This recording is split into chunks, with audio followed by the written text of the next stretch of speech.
नमस्कार, मी नम्रता. पाटील ससाईमध्ये आपलं सगळ्यांचं मनापासून स्वागत आहे. आणि आज मी आपल्याला शरीरातील उष्णता कमी करण्यासाठी व पोटाच्या विकारावर अत्यंत गुणकारी बेलफळाचा सरबत कसा बनवायचा ते आज मी आपल्याला दाखवणार आहे. इथे मी एक बेलफळ घेतला आहे. अर्धा किलोचं बेलफळ आहे आणि असं पिवळ्या रंगाचं बेलफळ घ्यायचं. ह्याच्याहीपेक्षा जास्त पिवळ्या रंगाचं असेल ना तरीसुद्धा चालेल, पण कच्चं बेलफळ घेऊ नका. आणि याला आपल्याला नारळासारखं फोडून घ्यायचं आहे. लगेच फुटतं, जास्त ताकद लावायला लागत नाही. आणि पाहू शकता त्याच्यामध्ये गर किती छान आहे, भरलेला आहे पूर्ण. आणि याला चमच्याच्या साहाय्याने सगळं गर काढून घ्यायचं आहे. काळपट एकदम काळं वगैरे झालेलं असेल ना तर ते बेलफळ घेऊ नका, कधी कधी खराब निघतं. सगळा गर असा याच्यामध्ये बाउलमध्ये काढून घ्यायचा आहे. गर काढताना थोडीशी ताकद लागते.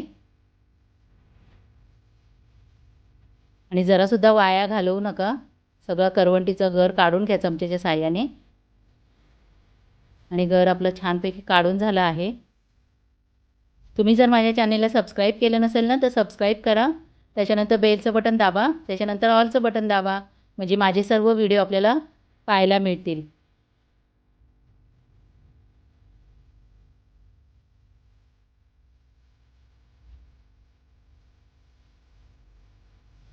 आणि ह्या गरामध्ये आपल्याला टाकायचं आहे 1 ग्लास पाणी. 1 ते 1.5 ग्लास पाणी टाकायचं. गर बुडेल इतकं पाणी टाकायचं आपल्याला. आणि थोडंसं फोडून घ्यायचं आहे, पण असा फुटणार नाही त्याला मऊ झाल्याशिवाय.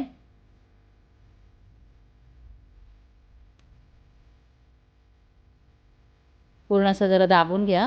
मी निम्मा फोडून घेतला आहे.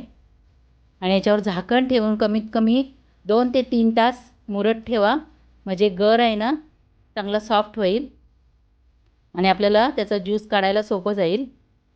आणि पाहू शकता एकदम असा सॉफ्ट झाला आहे. आणि याला असं ना फोडून घ्यायचं आहे, चांगला मिक्स करून घ्यायचा आहे. आणि मोठ्या गाळणीने गाळून घ्यायचं आहे, किंवा ज्युसरचं भांडं असेल ना त्याच्यामध्ये फिरवून घ्या आणि त्याच्यानंतर गाळून घ्या. फक्त मिक्सरच्या भांड्यात टाकू नका, त्याच्या बिया फुटल्या नाही पाहिजेत आपल्याला. नाहीतर मग असा हा सोपा उपाय आहे, लाईटीची वगैरे गरज लागत नाही. अशा पद्धतीने सुद्धा गर एकदम चांगला निघतो. त्याला गीर पण म्हणतात. आणि असं गाळणीने गाळून घ्यायचं आहे.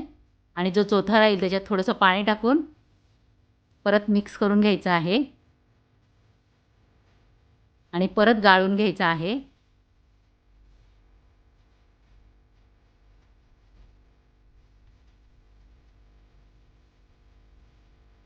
टोटल मी याला 2 ग्लास पाणी वापरलं आहे.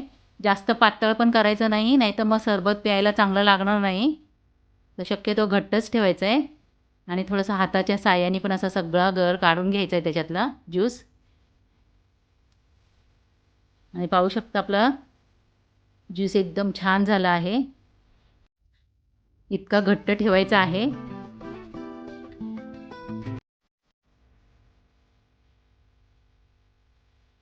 आणि याच्यामध्ये घालायचे आहे अर्धी वाटी साखर. एका बेलफळाला अर्धी वाटी साखर पुरेशी होते. जास्त गोड पण होणार नाही, जास्त फिकं पण होणार नाही. आणि साधारणतः 4 ग्लास सरबत बनणार याच्यामध्ये. आणि याच्यामध्ये टाकायचं आहे 5 काळी मिरी आणि 3 वेलची आणि बारीक कुटून घ्यायची आहे.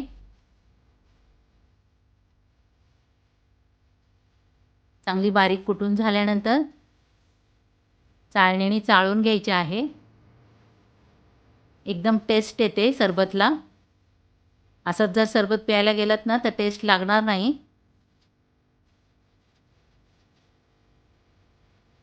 आणि याच्यातलं पण काही वाया घालवू नका, असं चांगलं चाळून घ्या. मिक्स करून घ्यायचं आहे. आणि 2 चिमटी याच्यामध्ये घेतलं आहे काळं मीठ किंवा इथे साधं मीठसुद्धा वापरू शकता. फक्त 2च चिमटी घालायचं आहे आणि चांगलं मिक्स करून घ्यायचं आहे आणि एका बाटलीमध्ये भरून ठेवायचं आहे. जास्तीत जास्त 3 ते 4 दिवसच हा सरबत टिकतो. आपण याच्यावर प्रक्रिया केलेली नाही आहे म्हणून जास्त दिवस ठेवायचं नाही, नाहीतर खराब होईल. आणि आता सरबत कसा बनवायचा ते पाहूया. ग्लासमध्ये घ्यायचा आहे आधी बर्फ. जितकं थंड पाहिजे ना तेवढा थंड करून प्या. आणि 1 ते 2 चमचे लिंबाचा रस घालायचा आहे. एकदम टेस्टी सरबत बनतो लिंबाचा रस टाकल्याने. आणि जो आपण सरबत बनवला आहे तो पण टाकायचा आहे.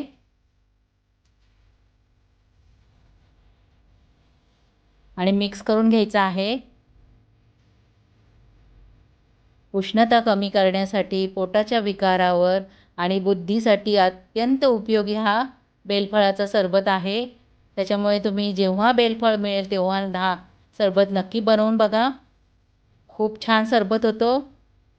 अगदी 1 ग्लास नाही पिता आला तरी अर्धा ग्लास औषध म्हणून प्या.